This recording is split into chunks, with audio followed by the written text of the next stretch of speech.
Hi there everyone, Nubkeks here, and in today's video I want to talk to you about my Covenant choice and my progress so far in the Shadowlands expansion. We're a few days in, like 2 or 3 days in, kind of lost track of time, just absolutely diving into it head first. It's been basically just pedal to the metal so far. It's been crazy. Calming down a little bit now, a bit further into the week, and I can talk to you about my plans going forwards. But as you can see, obviously this is a bit of a giveaway, isn't it? I decided to go with the Venthyr for my Shadow Priest, or just my priest in general. I've been very, very happy with this choice. I actually really enjoy Door of Shadows, the signature ability. 1 minute cooldown with your teleport. That's been pretty nifty, actually. One fun thing is that there's quite a lot of little treasures hidden around the Revendreth zone. And the Door of Shadows helps you to go get those treasures, which I thought was a nice little touch that's worked in there. Also, it's been pretty useful in Torghast and in some dungeons for skipping traps, which I thought was quite cool. And there's even a few fights where I've used it or used it to create a bit of distance in Torghast from a boss or something. It's not too bad. It's been pretty alright. I've enjoyed playing with it, and I'd miss playing without it, I think. I also really enjoy the Priest class ability, Mind Games. This has, some strengths and some weaknesses. It's a 45-second cooldown. Short little cast time, very quick cast time. You're going to blast the target, does about massive chunk of shadow damage, 4,200.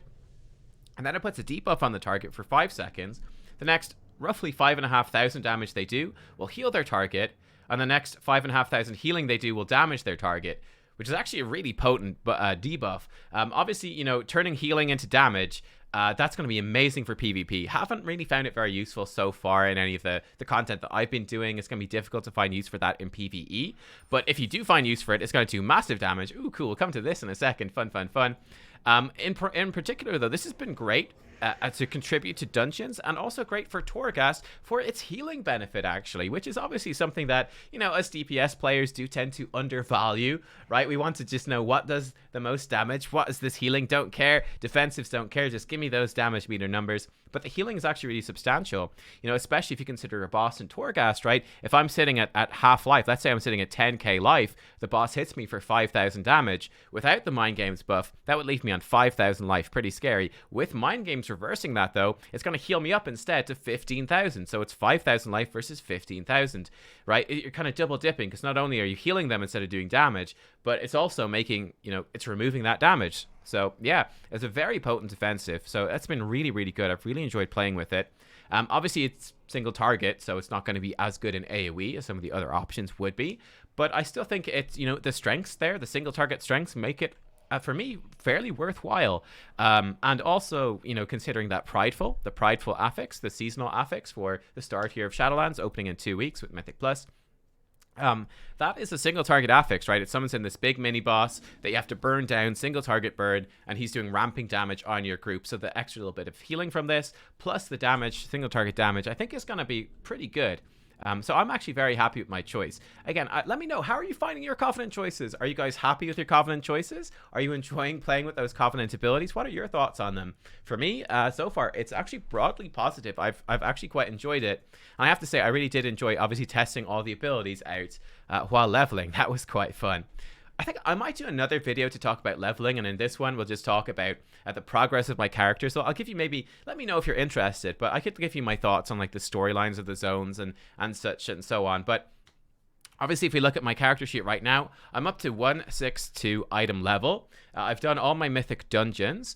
So all 8 dungeons on mythic difficulty. I've got guides up on 4 of them so far. There's the other 4 guides coming soon on the channel too, if you want help going through your mythic dungeons. A couple of things I wish I had done a little bit earlier. I did end up buying today, after doing all my mythic dungeons and all of Torghast, so all the real progressy stuff. I bought the Darkmoon deck after that, which was a mistake. But yeah, this Darkmoon deck, Putrescence for ranged DPS. You can see the effect there. See, Darkmoon trinkets. These are crafted trinkets. But it's actually really good. 200 item level. You can just buy it on the auction house. This cost me 48,000 gold. I think it's a good investment. This is looking really solid, and this should carry well into the raid and so on, considering that my other trinkets are like 140 sort of item level. I ended up switching out. I had another unused trinket. I was using the Manifesto of Madness, which is the Mythic N'Zoth trinket here, but this is on use. Nice thing about this for Shadow Priest in particular, much like Manifesto, and the reason Manifesto ended up being so good, it's a 1 minute 30 cooldown, which syncs up perfectly with Void Eruption, with Void Form. 1 minute 30 cooldown, so that's pretty awesome. So yeah, probably should have bought that earlier. That would have been better, but I have it now, so there you go. And yeah, I've got, if we look over my gear, I got a few pieces from the Mythic Dungeons. Got a head from Mythic Dungeons. Still using the Heart of Azeroth. Still using some old shoulders as well.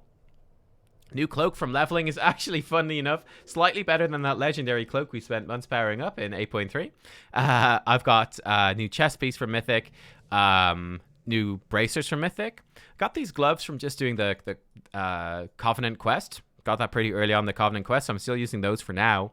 Got a belt. Actually, funnily enough, this is, as you can see, not from Mythic. This is a good tip, guys. In the Maw, you can see I haven't been there today to do my dailies yet. That's something on my to-do list. But you will sometimes see these events pop up in the Maw. When you complete those events, you have to fight a boss. The boss is actually quite difficult, quite challenging. I actually duoed it. Me and a Havoc Demon Hunter duoed it. The boss, though, has about 600,000 hit points. Bear in mind that in Torghast, Layer 3, the max difficulty you're doing in there, Layer 3, the boss is there for about 200,000 hit points. And obviously you have all your anima power. So a 600,000 hit point boss, you're supposed to really do it with a big group of people. We duoed it, though, thanks to the Havoc Demon Hunter doing a lot of kiting. Me as a priest being able to drop threat with Fade and stuff like that. But it was, and him taunting the boss. It was pretty intense. It was actually super fun to do it. It was a real challenge. That was cool. But that actually gave me a 183 piece of gear. So if you see one of those events in the Maw, definitely prioritize doing them. There's probably people in the group finder now as people are catching up to max level. You probably will find people there. So yeah, I would recommend doing that. It's going to be good. You're going to get some good gear from that. Still have old pants, boots from Mythic, got a ring from questing, I think. 146, not too bad. And then an old ring.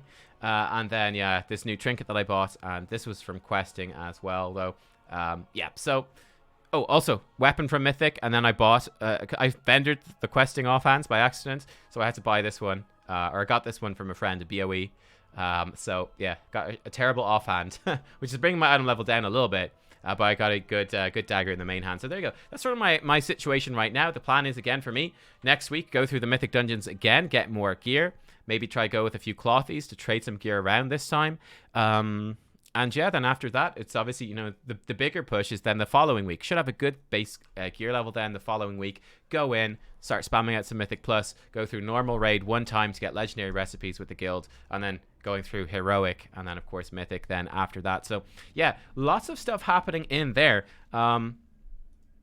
Yeah, as of course I already kind of briefly touched on it, but I have done Torghast. I'll put videos up of the Torghast runs. If I haven't put them up already, they'll be coming very soon. But Layer 3, it is a little bit of a challenge actually. So I'm going to give you a walkthrough of my runs. Just my live commentary going through. Maybe if it interests you, you might pick up some tips and just save yourself some time. Or just be curious. If you're just curious about how it went, I will show you that Torghast stuff.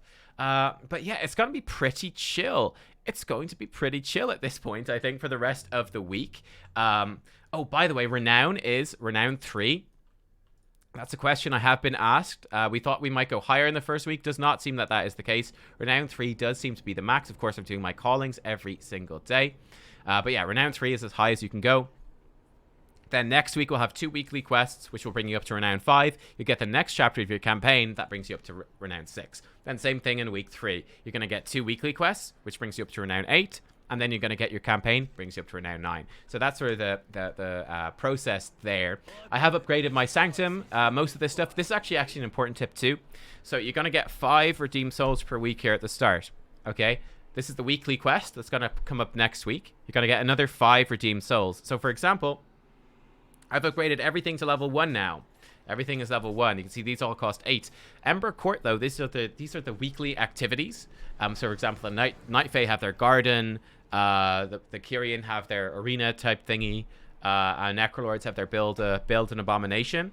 Presuming this is the same for the rest of you guys as well. This costs 6 souls, so you can't actually build this week 1. Week 2, though, I'm going in with 2 souls, going to get another 5. That brings it up to 7. So we'll be able to build a new court next week, which I am going to do as soon as possible and check that out. Very excited to see that one. I think that's going to be really fun. So yeah, that's the situation with my Covenant Sanctum right now. I'm going to grab this quest for the Mirror Network. Very cool.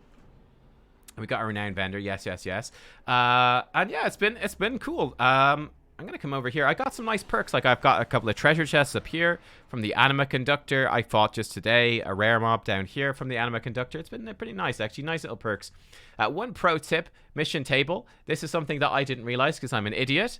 I was doing some missions with Natcha in here, like this.